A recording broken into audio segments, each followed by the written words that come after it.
Mealybugs are like tiny, fluffy white or grayish insects that bug your plants. They suck the plant juice, which make the plant weak and its leaves turn yellow. They also leave a sticky stuff on your plants that ants like, and it can grow ugly black mold.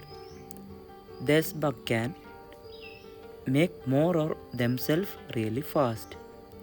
They lay their eggs in a cotton clump and then the baby bug hatch. They go through different growing stages.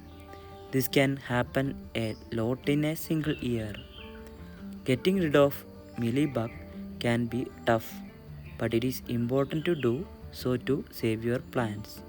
You can use special soap or oil to kill them. Sometimes you can just brush them off your plants or spray them with a water.